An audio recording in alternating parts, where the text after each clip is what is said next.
اللهم صل وسلم وبارك على سيدنا ومولانا وحبيبنا محمد النبي الأمي وعلى آله وأصحابه وإخوته بعدد سبح معرفتك وبعدد وجهك ورضا نفسك وزنة عرشك ومداد كلماتك أستغفر الله الذي لا إله إلا هو الحي القيوم وأتوب إليه آمين۔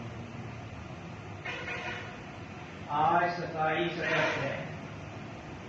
آج کے دن 27 اگست 1947 کو ہمارے پیر طریقت حضرت ابو انیس قصر العزیز نے اپنے آبائی وطن برمی ضلع لدھیانہ سے پاکستان کی طرف اللہ کی راہ میں پہلی ہجرت کی ماشاءاللہ۔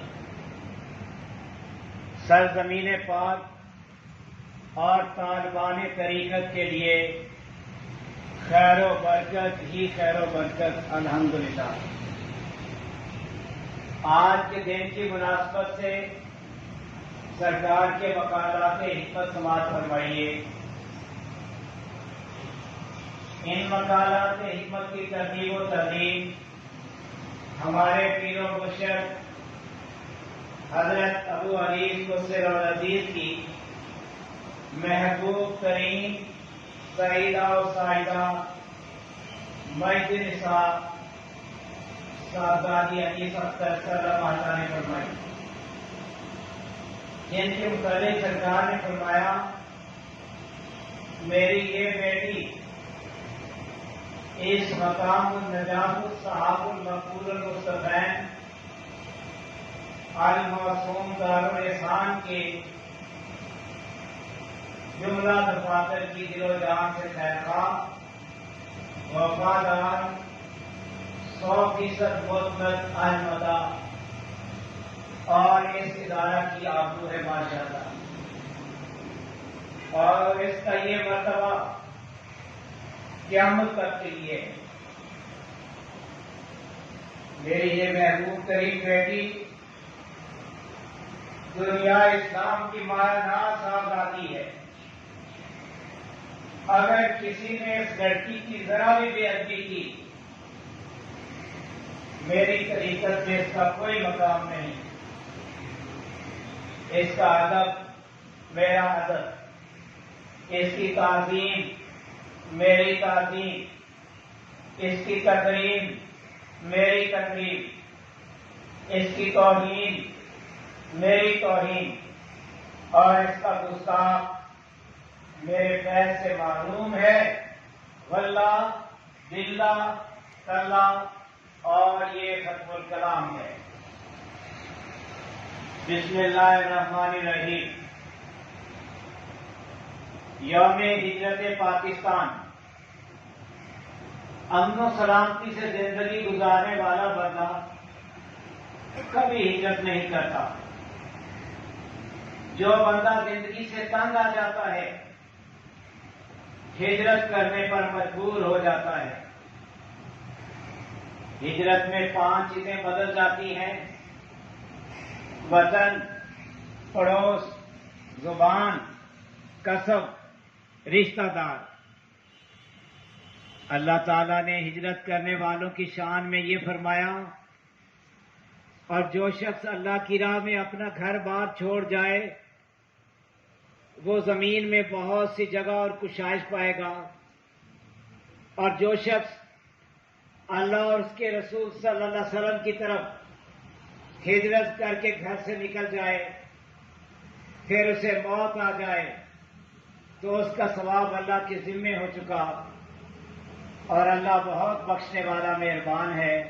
سورہ النساء آیت 100۔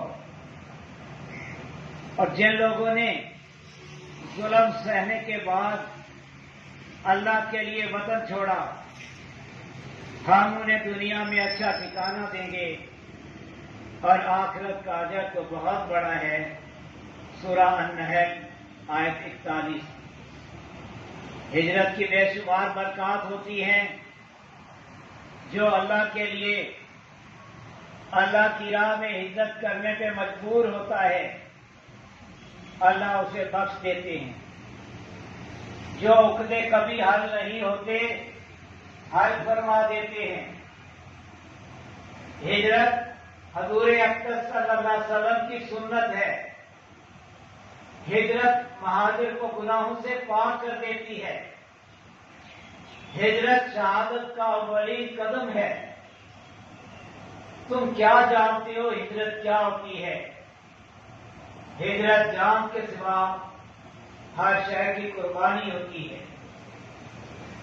اگرچہ اللہ کی دنیا وسیع و عریض ہے، پھر بھی جب کسی بندے کا جینا تنگ ہو جاتا ہے، کوئی اور سبیل نظر نہیں آتی، ہجرت کرنے پہ مجبور ہو جاتا ہے۔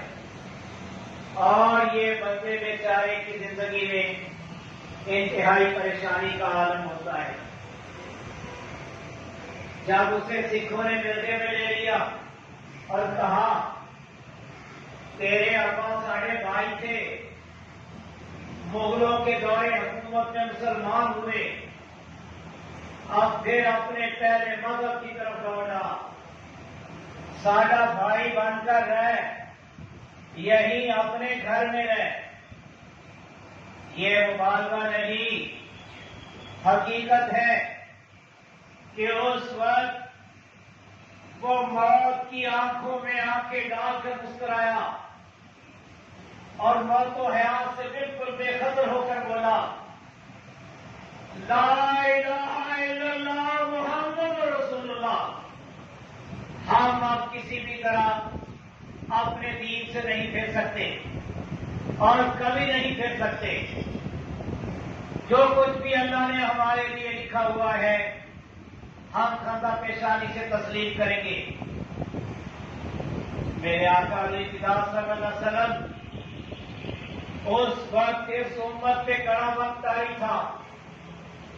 ہندوستان بھر میں مسلمانوں پر ان کے اپنے ہی وطن کی سرزمین تنگ ہو گئی تھی۔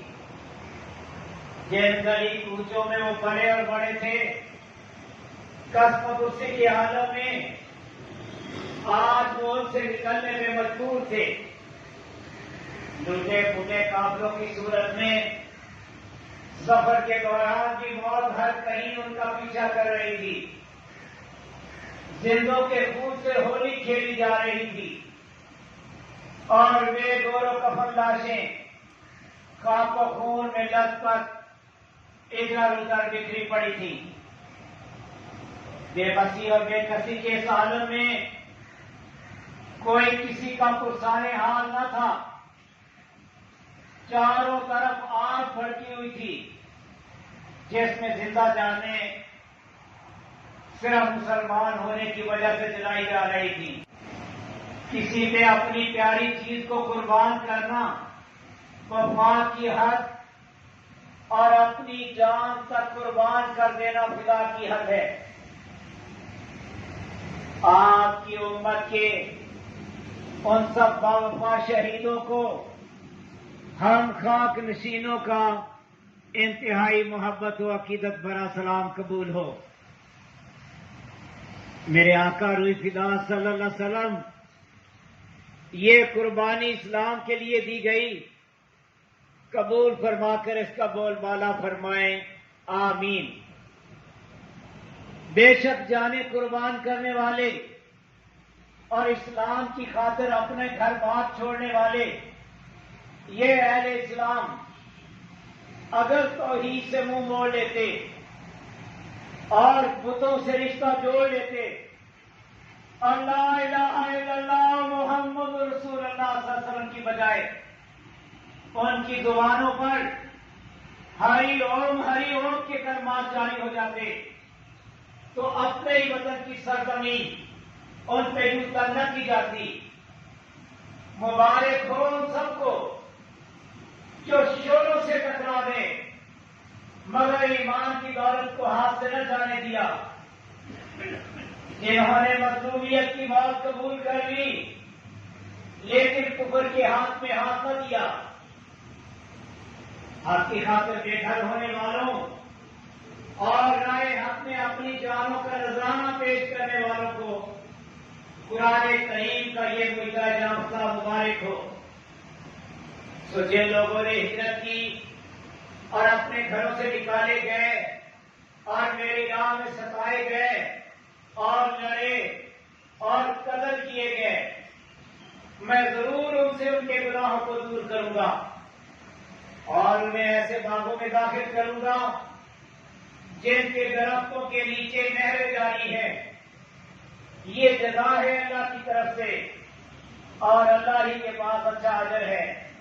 سورہ آل عمران آیت 195۔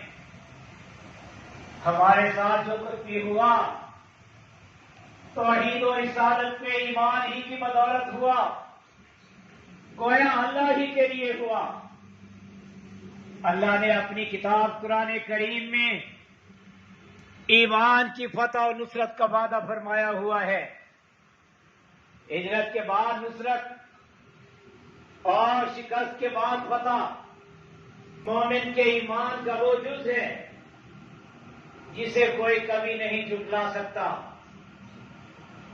پھر ایمان نے یہ تصدیق برملا کی کہ اے اللہ کے لیے ہجرت کرنے والے مسلمانوں، یقیناً وہ دن دور نہیں جب اللہ کے لطف و کرم سے اللہ کی اس مملکت جس میں کہ ہم آج اس حال میں قدم رکھ رہے ہیں کہ ہاں اور نہ پہ اقوام عالم کے فیصلے ہوا کریں گے، گویا اللہ تعالی اپنے اس ملک کو ملکوں کی سرداری بخشے گا ماشاءاللہ۔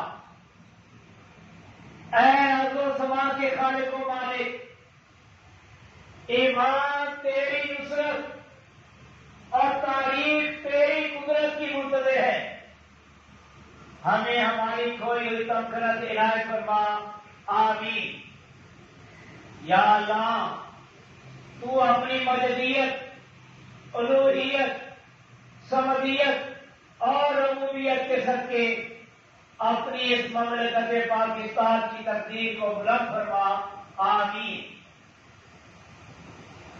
جس طرح تو نے اپنے حبیب اقدس صلی اللہ علیہ وسلم کو تمام نبیوں کی سرداری بخشی اور پھر ان کی امت کو ساری امتوں میں سے چن کر خیر امہ کے لقب سے سرفراز فرمایا، اسی طرح تو نے مملکت پاکستان کو اپنے سارے ملکوں میں سے چن کر اپنے لیے منتخب فرمایا۔